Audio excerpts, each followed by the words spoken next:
What If Kill 'Em All was not Metallica's debut, but just their warm-up? He's had a stroke. As we celebrate the 40th anniversary of Ride the Lightning, discover how it transformed Metallica and the metal genre forever, and why it might be the true beginning of their legendary career. In February of 1984, Metallica entered Sweet Silence Studios to start recording their second album. Determined to take control of their sound, they chose Flemming Rasmussen as their producer. Rasmussen, who, to this point, had only worked with Rainbow on their Difficult to Cure album, had never heard a band like Metallica before. His jazz-loving colleagues couldn't understand why he'd work with a band that they thought lacked the talent of jazz musicians. He simply replied, "Who cares if they can play? The record is brilliant." Their first task for the album was trying to nail down a guitar tone and setting up the drums. James, a talented musician even then, contrasted with Lars, who needed a lot of patience and guidance. Despite his polarizing reputation, this was the beginning of his career, and he's even admitted that because this was the beginning, he'd only been playing drums for a few years at this point, and he was still learning the ropes, and unfortunately that kind of comes through in his performances. But Rasmussen, even though really surprised that he didn't know even what like an upbeat was. Were you rushing or were you dragging? I don't know. Start counting. 5, 6, 7. In 4, damn it! Look at me! 1, 2, 3, 4. 1, 2, 3, 4. Was willing to work with him. James's vocals were another challenge. He absolutely hated doing vocals still at this point, and he was looking for every excuse not to do the vocals for this album. They even almost got in John Bush from Armored Saint to do the vocals for the band, but obviously that fell through, and Rasmussen actually liked his vocals, so they worked together to try and get the best performances possible. Fortunately for Rasmussen, Metallica had actually fleshed out all the songs pretty well before coming into the studio, with the exception of Escape and For Whom the Bell Tolls. This time around, the entire band received writing credits on the album, and they created a precise and imaginative metal masterpiece, which pushed the boundaries that other thrash bands wouldn't dare. During the nearly month-long recording session, everyone but Lars was getting homesick. The rest of the band was having to adjust to the weird foods, the weird beers, and the really cold weather, because they were all Californian boys, and they really liked the warm weather of California. The album's name and title track were inspired by Stephen King. It's a quote from his book The Stand that Kirk Hammett found, and here's the exact quote. "Why? Then you go on to death row at state prison and just enjoy all that good food until it's time to ride the lightning. It won't be long." Don't be afraid to ride the lightning. Kirk Hammett found that quote, really liked it, showed it to James, and that became the album, the title track, and the inspiration for the art. Ride the Lightning was released on July 27th, 1984, and peaked at number 100 on the Billboard 200 with virtually no radio play. The album would eventually go 6 times platinum, and the lone single for the album, Creeping Death, was released in November of 1984 and would eventually go gold in Australia. Collectively, the songs from Ride the Lightning are the second most played in Metallica's history, only rivaled by the Black Album, and this album has 3 tracks that are over 1,000 live performances. The first live song that was played from this album was The Call of Cthulhu, but when it was played live, it was still under its demo name of When Hell Freezes Over.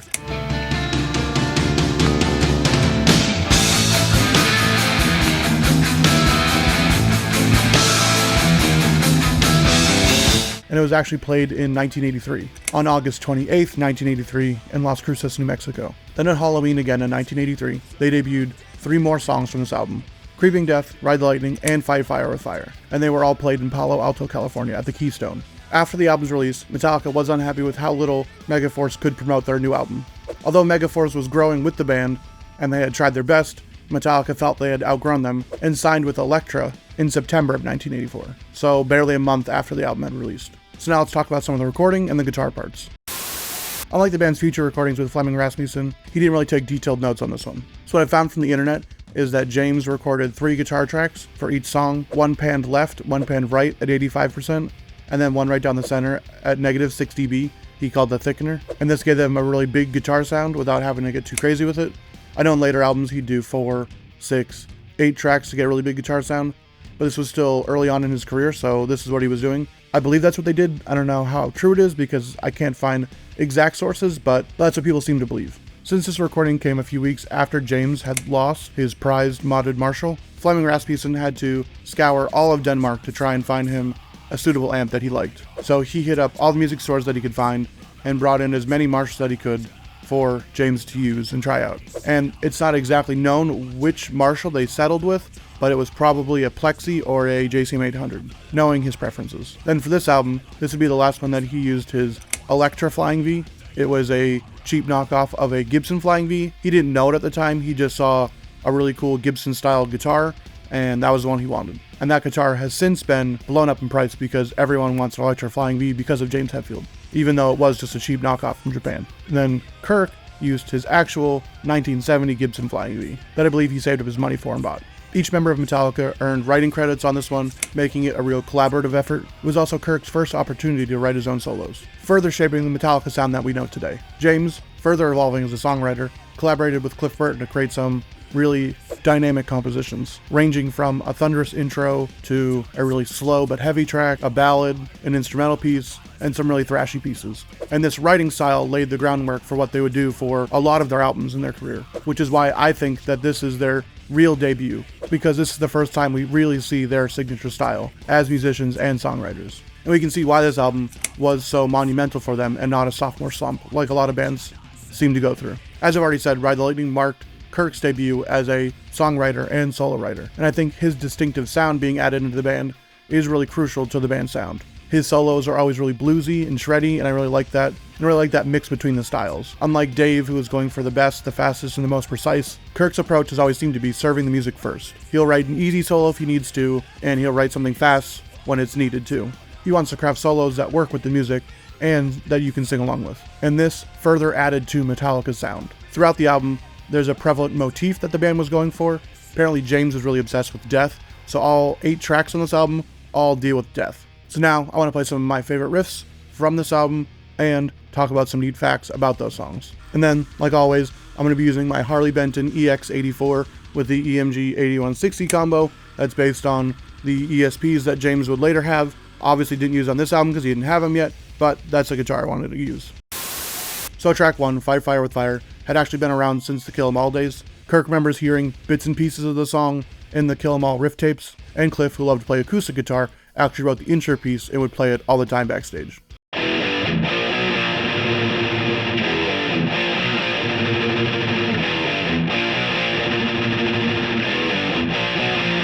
Track number 2 is the title track, Ride the Lightning, and the song is about someone being put to death in the electric chair falsely, and James has stated this wasn't him taking a political stance necessarily, he just wanted to get in the head of somebody that was put on death row falsely. So he's not saying he's for capital punishment, he's not saying he's against capital punishment, it's just a song about being inside the head of somebody who's being put to death.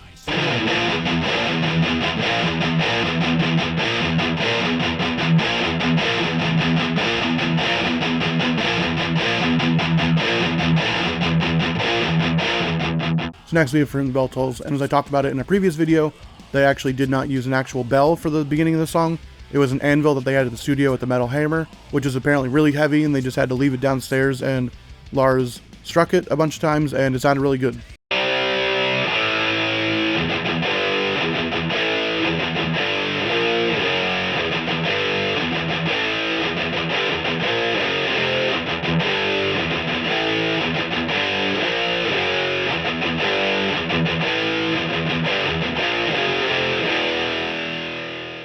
Track number 4 is my favorite track, not only of Metallica songs, but probably of all time, Fade to Black. I absolutely love this track. I love how slow building it is, and I love the really big ending it has with the solos. But obviously the song was met with some mixed reviews when it came out. A lot of metalheads did not like that they were playing a ballad, but a lot of metalheads have said that it has helped them through really trying times.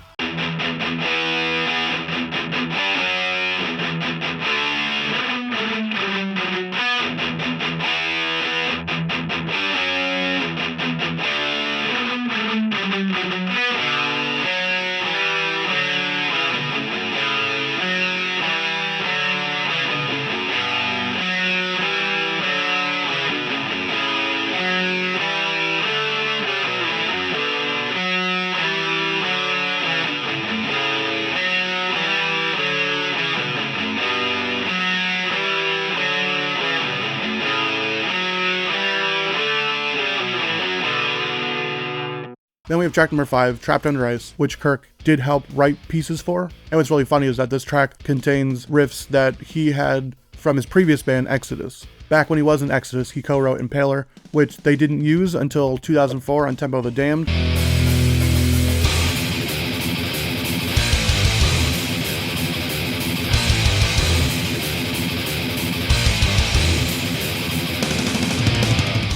But the riff first found its home on Trapped Under Ice. And then, because I thought it's always funny, when Metallica was going for the world record of playing all the continents in 1 year, they did a show in Antarctica, and people have always stated online that they hated they didn't include this track on that set list.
So track number 6 is Escape, and this song has only been played once live, and that is because the band at first didn't like it, but now they just seem really apprehensive to play it live. They're not sure how fans are going to respond to it. They know that the fans hate it, but I don't think they hate it anymore, judging by what James said when they were going to play it live the first time.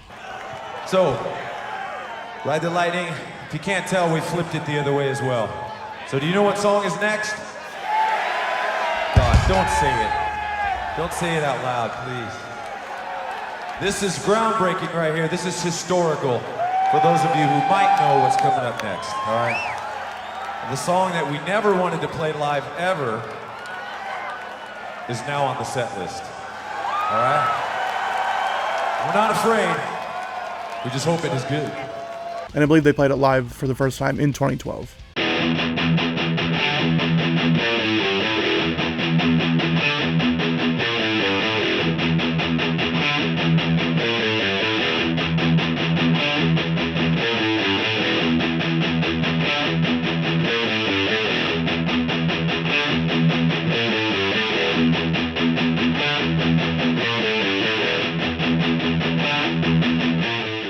So, track number 7, another one of my favorites off this album, is Creeping Death. The name for the song actually came from a night when they were watching the 10 Commandments movie from 1958, I believe. When they were watching the movie, like, the angel of death, I guess, sweeps over the land, as it's described in the song, and then also in the Bible. Cliff saw that, and he just came up with the name like, oh, it looks like Creeping Death.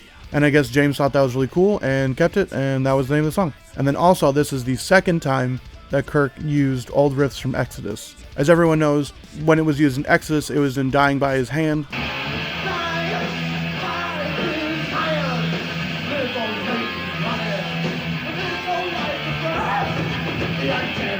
which Kirk helped co-write, but James kind of used similar lyrics at the beginning of the bridge, and that made Gary Holt upset for a while, but now he's over it, he thinks it's funny, but it did cause like a rift between the bands.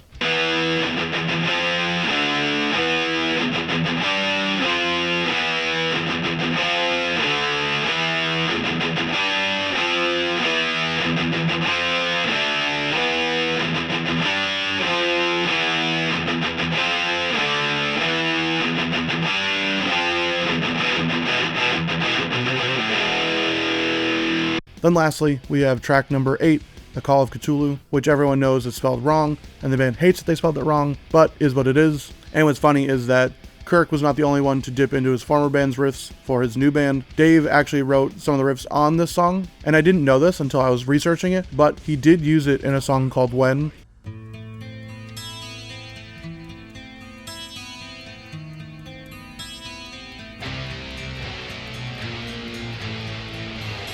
In 2001, from the Megadeth album, The World Needs a Hero.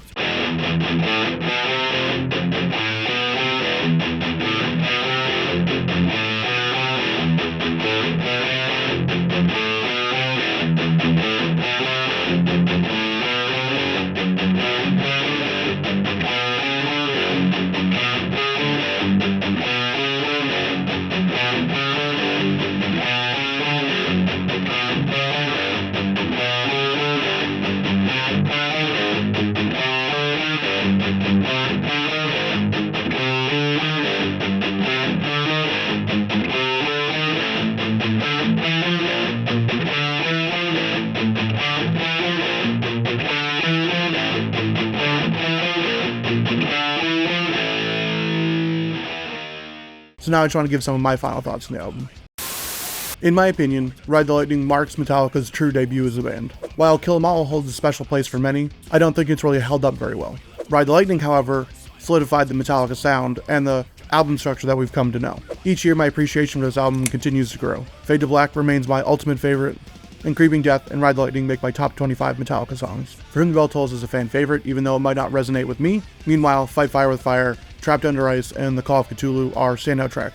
The only real sore thumb on this album is Escape, but it might not necessarily be a bad song, just something I don't like very much. And I think it's really a testament to how strong this album is to have one bad track out of 8. Ride the Lightning stands as a monumental achievement for Metallica, and it catapulted their career into overdrive, while their departure from Megaforce wasn't without its controversies. And if you go back and read about it, it kind of seems a little douchey, but they did what they needed to, and Elektra got them where they needed to be and gave them the promotion that they thought they deserved. It was a necessary step towards greater opportunities. The ensuing promotion and rigorous European tours honed their musical skills and live performances. This album holds immense significance for the band and for their fans. Its status as their second most played live album underscores its enduring impact, laying the groundwork for future successes. With most of the writing credits going to Metallica themselves, aided by Cliff Burton's profound influence and Kirk Hammett's artistic freedom, the album marked a true turning point. Ride the Lightning not only offered glimpses of Metallica's future, but also solidified their songwriting and album structure, setting a precedent that would define their legacy.